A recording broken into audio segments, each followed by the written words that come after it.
जरा कल्पना कीजिए, एक ऐसा साम्राज्य जो अपने वक्त में दुनिया की लगभग 1/4 दौलत को कंट्रोल करता हो, जिसके नाम से ही बड़े बड़े राजाओं के पसीने छूट जाते हो। मुगल साम्राज्य। बिल्कुल। लेकिन फिर देखते ही देखते इतना अमीर और ताकतवर साम्राज्य अपने सबसे ऊंचे शिखर पर पहुंचने के कुछ ही दशकों बाद ताश के पत्तों की तरह ढह जाता है। ऐसा क्यों हुआ? यही तो सबसे बड़ा सवाल है। सही कहा। तो आज की इस गहन चर्चा में हमारे पास जो ऐतिहासिक दस्तावेज और सोर्सेज का स्टैक है, हम उसी रहस्य को सुलझाने वाले हैं। हमारा मिशन ये समझना है कि एक ऐसा सम्राट जिसने साम्राज्य को आसमान तक पहुंचाया, उसने अनजाने में ही सही इसके तबाह होने के बीच कैसे बो दिए। और ये कहानी शुरू होती है औरंगजेब से। असल में श्रोताओं के लिए ये समझना सच में बहुत जरूरी है कि ये सिर्फ राजाओं के बदलने या कुछ युद्ध हारने की आम कहानी नहीं है। हाँ, उतना सीधा नहीं है। दम नहीं। जब हम इन सोर्सेस को खंगालते हैं तो पता चलता है कि ये नीतियों, क्षेत्रीय विद्रोहों और एक धीरे धीरे खोखले होते प्रशासन का बड़ा ही उलझा हुआ जाल है। और इस पतन को डिकोड करने के लिए हमें उस शिखर को बहुत बारीक से देखना पड़ेगा जहां से ये गिरावट शुरू हुई, क्योंकि अक्सर पतन के बीज उसी ऊंचाई की मिट्टी में दबे होते हैं। देखिए, मैं यहाँ एक बात को लेकर हमेशा उलझन में रहता हूँ। हमारे नोट्स में एक तरफ तो लिखा है कि औरंगजेब सत्ता में एक खूनी संघर्ष के बाद आया। हाँ, उत्तराधिकार का युद्ध। वही 1658 और 1659 का दौर। धर्मत, सामूगढ़ और देवराई के युद्ध हुए थे। इनमें औरंगजेब ने अपने ही बड़े भाई दारा शिकोह को सिर्फ हराया नहीं, उसे मार डाला था। हाँ, और हैरानी की बात यह है कि दारा शिकोह को राजा जसवंत सिंह का सपोर्ट मिला हुआ था। पहली जीत औरंगजेब की हुई और जीतने के बाद उसने जो उपाधि ली वो थी आलमगीर, यानी विश्व विजेता। पर ये विश्व विजेता अंदर से कैसा था? यहीं से उस मनोविज्ञान की शुरुआत होती है जिसने मुगल साम्राज्य की दिशा ही बदल दी। आलमगीर बनने के बाद उसकी नीतियां अपने पूर्वजों, खासकर अकबर की जो सुलह कुल वाली नीति थी ना, उससे बिल्कुल अलग हो गई। मतलब काफी सख्त हो गया था वो। बहुत सख्त। वो अपनी कट्टरता के लिए जाना जाता था। जैसे 1675 की उस ऐतिहासिक घटना को ही ले लीजिए, जब उसने सिखों के 9वें गुरु तेग बहादुर को सिर्फ इसलिए फांसी दे दी क्योंकि उन्होंने इस्लाम कबूल करने से इनकार कर दिया था। ये सच में एक भयानक कदम था। और बात यहीं खत्म नहीं हुई। 1669 में उसने गैर मुस्लिमों पर जिजिया टैक्स फिर से लगा दिया। वही जिजिया जिसे अकबर ने 1564 में हटा दिया था। बिल्कुल वही। अकबर ने उसे हटाकर एक समावेशी साम्राज्य की नींव रखी थी, पर औरंगजेब ने सब पलट दिया। उसने समाज में कड़े इस्लामी कानून लागू करने और लोगों के आचरण पर नजर रखने के लिए मुहतसिब नियुक्त किए, और तो और फतावा ए आलमगीरी नाम के कानूनी संग्रह का संकलन भी करवाया। और जानते हैं, यहीं पर मुझे सबसे बड़ा विरोधाभास नजर आता है। एक तरफ हम देख रहे हैं कि ये शासक इतना क्रूर है, अपने भाई की हत्या कर रहा है, नए धार्मिक टैक्स लगा रहा है, लेकिन दूसरी तरफ इतिहास में उसे जिंदा पीर भी कहा गया है। हाँ, जीवित संत। एग्जैक्टली। आज के दौर में हम जिसे एक मिनिमलिस्ट लाइफस्टाइल कहते हैं ना, उसकी जिंदगी वैसी ही थी। वो राजकोष से अपने लिए एक पैसा नहीं लेता था, टोपियां सिलकर और कुरान की नकल करके अपना खर्चा निकालता था। सही कह रहे हैं। इन दोनों बातों को एक साथ हजम करना थोड़ा मुश्किल लगता है। लगता तो है, पर अगर हम सतह से थोड़ा नीचे देखें तो औरंगजेब के नजरिए से इसमें कोई विरोधाभास था ही नहीं। उसके लिए ये सब पूरी तरह से लॉजिक पर आधारित था। वो कैसे? असल में उसकी सादगी और कट्टरता दोनों ही उसके सख्त उसूलों और धर्म की उसकी अपनी व्याख्या का हिस्सा थे।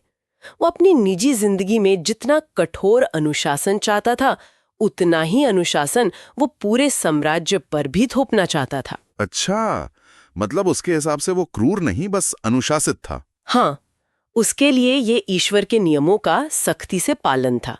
और इस सोच का असर सिर्फ कानून पर नहीं, बल्कि कला और वास्तुकला पर भी साफ दिखाई दिया। अरे हाँ, वास्तुकला वाली बात बहुत सटीक है इस कॉन्टेक्स्ट में। जहां शाहजहां के दौर में ताजमहल जैसी चकाचौंध करने वाली इमारतें बनी, वहीं औरंगजेब के दौर में आकर आर्किटेक्चर एकदम से सिकुड़ गया। बिल्कुल सिकुड़ गया। जैसे दिल्ली के लाल किले के अंदर बनी हुई वो छोटी सी सफेद संगमरमर की मोती मस्जिद देख लीजिए, या फिर औरंगाबाद में उसके बेटे आजम शाह ने जो अपनी माँ की याद में बनवाया था बीबी का मकबरा, जिसे लोग अक्सर दक्कन का ताजमहल भी कहते हैं। सही कहा। ये इमारतें सुंदर तो हैं, नो डाउट, लेकिन पिछले दौर की जो विशालता और भव्यता थी वो इनमें से गायब है। और इसी वैचारिक कठोरता और साम्राज्य को हर दिशा में फैलाने की जो उसकी जिद थी, उसी ने उस जाल को बुना जिसने मुगलों को हमेशा के लिए फंसा लिया। हम बात कर रहे हैं डेक्कन के जाल की। डेक्कन कैंपेन। हाँ, उत्तर भारत पर मजबूत पकड़ होने के बावजूद औरंगजेब की नजरें हमेशा दक्षिण पर टिकी रहीं। 1682 में उसने अपना पूरा ध्यान दक्कन की तरफ मोड़ दिया। उसने 1686 में बीजापुर और 1687 में गोलकुंडा पर कब्जा भी कर लिया। पर यही जीत उसकी सबसे बड़ी भूल साबित हुई। रुकिए, यहाँ एक सवाल उठता है। अगर वो नए राज्य जीत रहा था, तब तो साम्राज्य को और अमीर होना चाहिए था ना? फिर ये जीत एक भूल कैसे हो गई? पतन का कारण कैसे बन गई? इसका सीधा सा जवाब उस दौर के जागीरदारी संकट में छिपा है। जागीरदारी संकट? हाँ, देखिए, औरंगजेब ने दक्कन में नए इलाके तो जीत लिए, लेकिन वहां की जमीन उतनी उपजाऊ नहीं थी। जब उसने नए सेनापतियों को अपनी तरफ मिलाया तो उन्हें वेतन के बदले जमीन यानी जागीर देनी पड़ी। पर बांटने के लिए अच्छी जागीरें बची नहीं थी ना? एकदम सही पकड़ा। जिन मनसबदारों को जमीनें मिली भी, वहां से इतना टैक्स नहीं आता था कि वो अपनी सेना का खर्चा उठा सकें। खैर, औरंगजेब ने अपने जीवन के आखिरी 25 साल इसी डेक्कन के दलदल में बिता दिए। 25 साल? ये तो बहुत लंबा वक्त है। बहुत लंबा। लगातार होते युद्धों ने खजाना पूरी तरह से खाली कर दिया। सेना थक चुकी थी और सबसे बड़ी बात, उत्तर भारत, जो असल सत्ता और पैसे का केंद्र था, वहां से उसका कंट्रोल पूरी तरह कमजोर पड़ गया। आखिरकार 1707 में देवागिरी, जिसे आज हम औरंगाबाद कहते हैं, वहीं उसकी मौत हुई और उसे खुल्दाबाद में दफना दिया गया। और सोचने वाली बात यह है कि जब शासक 25 सालों तक राजधानी से दूर अपनी ही महत्वाकांक्षाओं से लड़ रहा था, तब उत्तर और मध्य भारत में क्षेत्रीय शूरवीरों को पनपने का बड़ा मौका मिल गया। हमारे सोर्सेज में एक ऐसी कहानी है जो बिल्कुल किसी एक्शन फिल्म की तरह लगती है। बुंदेलखंड के राजा छत्रसाल की कहानी। ओह हाँ, उनकी कहानी तो सच में प्रेरक है। जरा इस घटनाक्रम पर गौर कीजिए। एक 12 साल का बच्चा, जिसके पिता छांपत राय को मुगलों ने मार डाला। वो बच्चा बड़ा होता है और 20 साल की उम्र में छत्रपति शिवाजी महाराज से मिलने पहुंचता है। शिवाजी उसे गुरिल्ला युद्ध नीति सिखाते हैं। एक तलवार भेंट करते हैं और कहते हैं कि जाओ और अपने लोगों की आजादी के लिए लड़ो। और फिर 1671 में 22 साल का युवा विद्रोही मैदान में उतर आता है। और पता है, शुरुआत में उसकी सेना में कितने लोग थे? शायद बहुत ही कम। सिर्फ 5 घुड़सवार और 25 तलवारबाज। ये कोई सेना थोड़ी थी। लेकिन गुरिल्ला तकनीक का ऐसी सफाई से इस्तेमाल हुआ कि मुगलों की इतनी विशाल सेना भी उसे पकड़ नहीं पाई। कमाल है। बात यहां तक पहुंच गई कि 1705 में हताश होकर खुद औरंगजेब को शांति बनाए रखने के लिए छत्रसाल को 4000 का मनसब देना पड़ा। देखिए, छत्रसाल का ये उदय क्षेत्रीय शक्तियों के बढ़ते आत्मविश्वास और मुगल सेना की खोखली होती ताकत का सबसे बड़ा सबूत है। और बात यहाँ 1705 पर खत्म नहीं होती। अच्छा, और भी कुछ हुआ था? बिल्कुल। औरंगजेब की मौत के बाद छत्रसाल ने खुद को स्वतंत्र शासक घोषित कर दिया था, लेकिन 1728 में स्थितियां फिर से बिगड़ गईं। मुगल गवर्नर मोहम्मद खान बंगाश ने बुंदेलखंड पर भारी हमला कर दिया और 80 साल के राजा छत्रसाल को घेर लिया। 80 साल की उम्र में घेराव। फिर क्या किया उन्होंने? इस नाजुक मोड़ पर छत्रसाल ने मराठा पेशवा बाजीराव प्रथम को एक भावुक संदेश भेजा। बाजीराव अपनी तेज घुड़सवार सेना के साथ आए और बंगाश को करारी मात दी।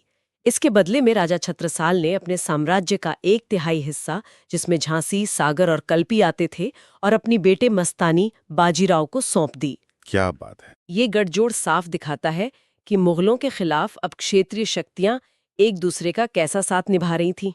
ये तो हुई मध्य भारत की बात, लेकिन अगर हम थोड़ा पूर्व की तरफ देखें तो वहां भी मुगलों को कड़ी टक्कर मिल रही थी। हमारे दस्तावेज 1671 के सराय घाट के युद्ध का भी जिक्र करते हैं। हाँ, असम का अहोम साम्राज्य। सही कहा। गुवाहाटी के पास ब्रह्मपुत्रा नदी के तट पर मुगल सेनापति राजा राम सिंह का सामना अहोम साम्राज्य के सेनापति लचित बोरफुकन से हुआ। मुगलों की सेना काफी बड़ी थी, लेकिन लचित बोरफुकन ने अपनी बेहतरीन नौसेना रणनीति और वहां की भौगोलिक स्थिति का इतना शानदार इस्तेमाल किया कि मुगलों को वहां से भागना पड़ा। उन्होंने नॉर्थ ईस्ट में मुगलों के फैलने के सपने को वहीं दफन कर दिया। इन सभी घटनाओं का एक ही निष्कर्ष निकलता है। जब एक पावरफुल शासक जो समाज को बांटने वाली नीतियां रखता हो और लगातार युद्धों में उलझा रहे, तो उसके मरने के बाद जो खालीपन आता है ना, वो पूरे साम्राज्य को निगल जाता है। 1707 में औरंगजेब की मौत के बाद केंद्र इतना कमजोर हो चुका था कि उसके बाद गद्दी पर बैठने वाले राजा सिर्फ कठपुतलियां बनकर रह गए। इसे थोड़ा और डिटेल में देखते हैं। औरंगजेब के बाद गद्दी पर बैठा बहादुर शाह प्रथम, जिसे शाह आलम प्रथम भी कहते हैं। उसके बाद आया जहांगीर शाह। हाँ, जहांगीर शाह की तो हालत ऐसी थी कि वो अपने दम पर गद्दी पर ही नहीं बैठ पाया। उसे जुल्फिकार खान नाम के एक दरबारी की मदद लेनी पड़ी। सत्ता में आते ही उसने जिजिया तो हटा दिया, लेकिन एक नई बीमारी शुरू कर दी, इजारादारी। अब ये इजारादारी क्या थी और इसने साम्राज्य का कैसा भट्ठा बिठाया? इजारेदारी असल में मुगल प्रशासन के ताबूत में एक और बड़ी खील थी। इसका सीधा सा मतलब है रेवेन्यू फार्मिंग, यानी टैक्स वसूलने का ठेका देना। पहले की व्यवस्था में अधिकारी सीधे किसानों से एक तय टैक्स लेते थे। एक सिस्टमैटिक तरीका था। बिल्कुल। पर जब खजाना खाली होने लगा तो जहांदार शाह के दौर में सरकार ने टैक्स वसूलने का काम सबसे ऊंची बोली लगाने वाले ठेकेदारों को दे दिया। अब जरा सोचिए, जिस ठेकेदार ने पैसे देकर बोली जीती है, उसका मकसद क्या होगा? अपना मुनाफा कमाना। और क्या, वो तो किसानों को निचोड़ देगा। वही हुआ। उन्होंने किसानों को पूरी तरह निचोड़ दिया। कृषि व्यवस्था बर्बाद हो गई, किसान बागी हो गए और इकोनॉमी का पूरा ढांचा ही गिर गया। यानी जो थोड़ी बहुत व्यवस्था बची थी वो भी लालच के हवाले हो गई। और इसी वीक पॉइंट का फायदा उन लोगों ने उठाया जिन्हें इतिहास किंग मेकर्स या राजा बनाने वाले कहता है। सैयद बंधु, अब्दुल्ला खां और हुसैन अली खां। सही पकड़ा। इन्होंने पुराने राजाओं को हटाकर फर्रुखसियर को गद्दी पर बिठा दिया। लेकिन फर्रुखसियर ने सत्ता में आकर कुछ ऐसा किया जिसे प्रशासनिक आत्महत्या कहना बिल्कुल गलत नहीं होगा। मेरा अंदाजा है कि आप 1717 के उस मशहूर फरमान की बात कर रहे हैं। बिल्कुल सही। 1717 का गोल्डन फरमान। दस्तावेज बताते हैं कि इस फरमान ने ब्रिटिश ईस्ट इंडिया कंपनी को बंगाल में बिना कोई कस्टम ड्यूटी दिए व्यापार करने की छूट दे दी। और इसके बदले में कंपनी को साल का कितना देना था? सिर्फ 3000 रुपए, जो कि उस वक्त के हिसाब से भी बहुत कम था। बहुत कम। ऊपर से उन्हें दस्तक यानी ट्रेड पास बनाने का राइट भी मिल गया। ये तो बिल्कुल वैसा ही हुआ ना, जैसे कोई किसी अजनबी को अपने पूरे घर की चाबी दे दे, और वो भी सिर्फ एक कप चाय की कीमत पर। और चिंता के बाद सिर्फ घर की चाबी देने की नहीं थी, बात उस चाबी के गलत इस्तेमाल की थी। देखिए, ये दस्तक सिर्फ कंपनी के ऑफिशियल ट्रेड के लिए था, लेकिन मुगल दरबार में दूरदृष्टि इतनी कम थी कि वो ये सोच ही नहीं पाए कि कंपनी के भ्रष्ट अधिकारी इन पासों को ब्लैक मार्केट में भारतीय व्यापारियों को बेचने लगेंगे। बाप रे, इससे तो लोकल इकोनॉमी पूरी बर्बाद हो गई होगी। पूरी तरह। बंगाल का लोकल खजाना खाली होने लगा। असल में इसी फरमान ने अंग्रेजों के भारत में जमने की जमीन तैयार की थी। और हाँ, बाद में इन्हीं सैयद बंधुओं ने मराठा पेशवा बालाजी विश्वनाथ की मदद से खुद फर्रुखसियार की हत्या करवा दी। किंग मेकर्स सच में डेंजरस थे। और फिर गद्दी पर कौन आया? रोशन अख्तर, जिसे दुनिया मोहम्मद शाह रंगीला के नाम से जानती है। रंगीला नाम से ही उसके प्रायोरिटीज का साफ अंदाजा लग जाता है। हाँ बिल्कुल। उसकी विलासिता और प्रशासन के प्रति जो लापरवाही थी ना, उसका नतीजा ये हुआ, फिर साम्राज्य अब टुकड़ों में बंटने लगा।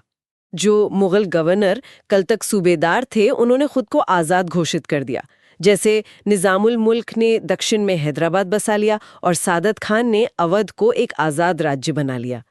मुगल साम्राज्य अब बस दिल्ली के आसपास सिमट कर रह गया था। और हम सब जानते हैं कि जब घर के अंदर की लड़ाई और कमजोरी दुनिया को दिख जाती है, तो बाहर के लोग दरवाजा तोड़कर अंदर आते ही हैं। जब लोगों को पता चला कि मुगलों का खजाना तो अभी भी भरा है, लेकिन उनकी सेना बिना वेतन के हताश और कमजोर है, तो दुश्मनों का आना तो तय था। और वही हुआ 1739 में। ईरान के शासक नादिर शाह का हमला इसी कमजोरी का सीधा परिणाम था। करनाल के युद्ध में क्या हुआ था? करनाल के युद्ध में मोहम्मद शाह ने घबराकर निजामुल मुल्क और शहादत खान को मदद के लिए बुलाया, लेकिन उनकी सेना बहुत पूरी तरह बिखरी हुई थी। दूसरी तरफ नादिर शाह की सेना बहुत अनुशासित और लड़ने में माहिर थी। उसने बहुत आसानी से इन सबको हरा दिया और बंदी बना लिया। और फिर दिल्ली का जो हाल हुआ, वो तो इतिहास के सबसे काले पन्नों में से एक है। बिल्कुल। नादिर शाह ने दिल्ली को जिस बेरहमी से लूटा, वो मयूर सिंहासन और कोहिनूर हीरा अपने साथ ईरान ले गया। इस घटना ने मुगल साम्राज्य की मिलिट्री और पॉलिटिकल ताकत की धज्जियां उड़ा दी और उनकी खोखली हालत पूरी दुनिया के सामने नंगी कर दी। खैर, ये सब सुनकर मेरे दिमाग में एक बड़ा ही स्वाभाविक सा सवाल आता है। अगर 1739 तक मुगल साम्राज्य इतना खोखला हो चुका था, सेना हार चुकी थी, खजाना लुट गया था और राजा सिर्फ कठपुतली थे, तो ये साम्राज्य आने वाले 100 सालों तक कागजों पर जिंदा कैसे रहा? ये बहुत शानदार सवाल है ना? मतलब 1857 तक मुगल शासक लाल किले में बैठे कैसे रहे? उस बिना दिमाग वाले प्रशासनिक शरीर को आखिर चला कौन रहा था? इसका रहस्य औरंगजेब से भी बहुत पहले छिपा है। अकबर और तोडरमल ने जो प्रशासनिक ढांचा बनाया था वो इतना डिसेंट्रलाइज्ड या विकेंद्रीकृत था कि केंद्र के ढहने के बाद भी वो ग्राउंड लेवल पर काम करता रहा। अच्छा, मतलब लोकल सिस्टम चालू था? हाँ, मुगल प्रशासन को बहुत ही लॉजिकल तरीके से बांटा गया था। सबसे ऊपर होता था सूबा यानी प्रांत, जी जिसे सूबेदार चलाता था। जी। सूबे के अंदर सरकार या जिला आते थे, जहां लॉ एंड ऑर्डर फौजदार देखता था। और जिले के नीचे? जिले के नीचे था परगना या तलुका। वहां शिकदार पुलिस का चीफ होता था और आमिल रेवेन्यू वसूलता था। और सबसे नीचे आता था ग्राम या गांव, जिसके मुखिया को मुकद्दम कहते थे। केंद्र में भी काम साफ बनता था। मीर बख्शी मिलिट्री देखता था, दीवान रेवेन्यू का काम संभालता था और सद्र धार्मिक और न्यायिक मामले देखते थे। तो इसका मतलब ये हुआ कि दिल्ली का इंजन भले ही फेल हो गया था, लेकिन इस प्रशासनिक गाड़ी के छोटे छोटे पहिए अपनी जगह पर घूमते रहे। एकदम सही कहा। और अगर हम 1739 के बाद वाले मुगल राजाओं की लिस्ट देखें तो वो किसी पावरफुल राजवंश की लिस्ट कम और अपमानों की एक लंबी सीरीज ज्यादा लगते हैं। सच में। अहमद शाह का दौर देख लीजिए। अफगान शासक अहमद शाह अब्दाली ने लगातार हमले करके उत्तर भारत को पूरी तरह रौंद दिया। और उसके बाद आलमगीर द्वितीय के टाइम पर 1757 का प्लासी का युद्ध हुआ।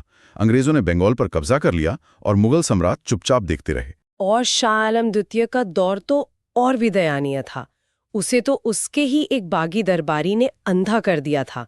फिर 1764 में उसने अवध के नवाब और मीर कासिम के साथ मिलकर अंग्रेजों के खिलाफ बक्सर का युद्ध लड़ा। पर वो तो बुरी तरह हार गए थे ना? हाँ, और उस हार के बाद 1765 में इलाहाबाद की संधि हुई। इस संधि ने शाह आलम द्वितीय को मजबूर कर दिया कि वो बंगाल, बिहार और उड़ीसा के दीवानी अधिकार यानी टैक्स वसूलने का राइट अंग्रेजों को सौंप दे। बस यहीं से सम्राट अंग्रेजों का पेंशनर बनकर रह गया। पेंशनर बनकर रह गया। इसके बाद अकबर द्वितीय आया, जिसकी पावर बस लाल किले की चारदीवारी तक सीमित थी। वो वही था ना जिसने समाज सुधारक राम मोहन रॉय को राजा की उपाधि दी थी ताकि वो इंग्लैंड जाकर उसकी पेंशन बढ़वाने की सिफारिश कर सकें। हाँ, वही। और इस पूरी कहानी का दर्दनाक अंत होता है आखिरी शासक बहादुर शाह जफर के साथ। 1857 के विद्रोहियों ने उन्हें अपना नेता तो मान लिया, पर विद्रोह कुचले जाने के बाद अंग्रेजों ने उन्हें म्यांमार के रंगून भेज दिया, जहां एक गुमनाम मौत के साथ ये विशाल साम्राज्य हमेशा के लिए दफन हो गया। लेकिन इस पतन के दौर में ना एक और दिलचस्प चीज चल रही थी जिसे हम इग्नोर नहीं कर सकते। राजपूतों के साथ मुगलों के बदलते रिश्ते। ओह, वहां तो डायनामिक्स पूरी तरह बदल गए थे। एकदम। पहले के दौर में अंबर और जोधपुर के राजपूत शासकों ने मुगलों के आगे झुककर या उनके साथ मिलकर काम किया था। मुगलों की नीति बड़ी चतुर थी। उन्होंने राजपूत शासकों को अपने इलाके में आजादी दी, जिसे वतन जागीर कहते थे, और बदले में उन्हें मनसबदार बना दिया। हाँ, और इन राजपूत परिवारों ने अपनी काबिलियत दिखाकर गुजरात और मालवा जैसे अमीर सूबों की सूबेदारी भी ली थी। पर जैसे जैसे दिल्ली की ताकत कम हुई, ये क्षेत्रीय शासक जिन्हें प्रशासन का लंबा अनुभव था, वो और आजाद होते गए। और यही तो सबसे अद्भुत विरोधाभास है। हम दस्तावेजों में देख रहे हैं कि केंद्र में खून खराबा मचा है, खजाना खाली है, साम्राज्य सिकुड़ रहा है, लेकिन दूसरी तरफ वही राजपूत शासक विज्ञान, कला और वास्तुकला में लाजवाब काम कर रहे हैं। जैसे जोधपुर का मेहरानगढ़ किला। हाँ, मारवाड़ के राठौर शासक राव जोधा का बनवाया हुआ आज की ब्लू सिटी की शान। और आम्बेर के सवाई राजा जयसिंह द्वितीय का काम तो और भी हैरान करता है। उन्होंने आम्बेर की जगह एक पूरी नई राजधानी ही बसा दी, जयपुर। और उनका सबसे बड़ा योगदान विज्ञान में रहा। बिल्कुल, 1722 में उन्हें आगरा की सूबेदारी तो मिली, पर उनका असली इंटरेस्ट साइंस में था। जंतर मंतर उसी का नतीजा है। उन्होंने 5 जंतर मंतर बनवाए थे। ये इस बात का बड़ा सबूत है कि सत्ता के साथ साथ अब इंटेलेक्चुअल केंद्र भी शिफ्ट हो रहा था। उन्होंने पहला जंतर मंतर तो दिल्ली में ही बनवाया, पर सबसे बड़ा और शानदार जंतर मंतर जयपुर में बनाया। उसके उपकरण आज भी इतने सटीक हैं कि 2010 में उसे यूनेस्को वर्ल्ड हेरिटेज साइट का दर्जा मिला, और बाकी 3 उन्होंने वाराणसी, उज्जैन और मथुरा में बनवाए। कमाल की दूरदृष्टि थी उनकी। सच में ये बताता है कि साइंटिफिक और कल्चरल विकास अब दिल्ली के कमजोर दरबार से निकलकर क्षेत्रीय ताकतों के संरक्षण में फूल भर रहा था। असली दौलत और विकास अब इन्हीं क्षेत्रीय राजाओं के पास था। तो अगर हम इस पूरी लंबी चौड़ी ऐतिहासिक यात्रा को एक साथ समेटें, हमने शुरुआत की औरंगजेब के उस कॉम्प्लेक्स माइंड से जहां कट्टरता और सादगी दोनों थी, और उसका दक्कन में 25 साल उलझे रहना। हाँ, जिसने जागीरदारी संकट को जन्म दिया और खजाने को खाली कर दिया। फिर हमने देखा कि कैसे उसके कमजोर उत्तराधिकारियों ने इजारेदारी शुरू की और फर्रुखसियार ने 1717 के फरमान से अंग्रेजों को फ्री पास दे दिया, जिसे आपने चाय की कीमत पर चाबी देना कहा था। वही। फिर छत्रसाल, लचित बोरफुकान और मराठा आदि क्षेत्रीय शक्तियों का उदय हुआ, और आखिर में वो पुराना डिसेंट्रलाइज्ड प्रशासन जिसने 1857 तक ढांचा तो बचाए रखा, पर बहादुर शाह जफर के रंगून जाने के बाद वो भी हमेशा के लिए मिट्टी में मिल गया। इन सबसे बड़ा निष्कर्ष क्या निकलता है? यही कि सिर्फ एक बड़ा भौगोलिक इलाका या एक खतरनाक सेना होना ही किसी साम्राज्य को नहीं बचा सकता। सही बात है। जब राजा आम जनता से कट जाता है, जब उसकी नीतियां लोगों को जोड़ने के बजाय उन्हें बांटने लगती हैं, और जब लॉन्ग टर्म फायदे की जगह बस तुरंत का फायदा देखा जाता है, तो साम्राज्य कितना भी विशाल क्यों ना हो, उसका पतन तय है। इस पूरी कहानी को छानने के बाद मेरे दिमाग में एक बहुत ही गहरा सवाल घूम रहा है, एक ऐसा व्हाट इफ जो शायद इतिहास की दिशा ही बदल देता। कैसा सवाल? जरा सोचिए, अगर 1658 के उस युद्ध में औरंगजेब न जीता तो क्या होता अगर उसकी जगह दारा शिको राजा बनता? हमने पढ़ा है कि दारा शिको का नजरिया कट्टरता वाला नहीं था, बल्कि वो बहुत समावेशी था। वो उपनिषदों का अनुवाद करवा रहा था, अलग अलग धर्मों के विद्वानों के साथ बैठता था। वो एक विद्वान किस्म का आदमी था। अगर वो गद्दी पर होता तो क्या तब भी मुगल साम्राज्य इस बुरी तरह से ताश के पत्तों की तरह गिरता? क्या तब दक्कन का वो तबाह करने वाला युद्ध होता? क्या गुरु तेग बहादुर को फांसी होती? ये सोचना वाकई रोंगटे खड़े कर देता है। और सबसे बड़ा सवाल, अगर दारा शिको के नेतृत्व में साम्राज्य अंदर से एकजुट और इकोनॉमिकली स्ट्रांग रहता, तो क्या फर्रुखसियार जैसे लोग गद्दी तक पहुंचते? क्या तब ब्रिटिश ईस्ट इंडिया कंपनी कभी उस गोल्डन फरमान के जरिए भारत में अपने पैर फैला पाती? ये एक ऐसा सवाल है जिसका जवाब अब किसी के पास नहीं है। बस एक फैसला, एक युद्ध का परिणाम और एक पूरी सभ्यता का भविष्य बदल गया। एकदम सही कहा आपने। ये सवाल इतिहास के इन पन्नों में हमेशा गूंजता रहेगा। तो इसी विचार के साथ हम आज की इस डीप डाइव को यहीं रोकते हैं। हमारे सोर्सेज और दस्तावेजों के इस लंबे सफर का हिस्सा बनने के लिए बहुत बहुत शुक्रिया। अगली बार एक और नए और रोमांचक विषय के साथ आपके सामने हाजिर होंगे।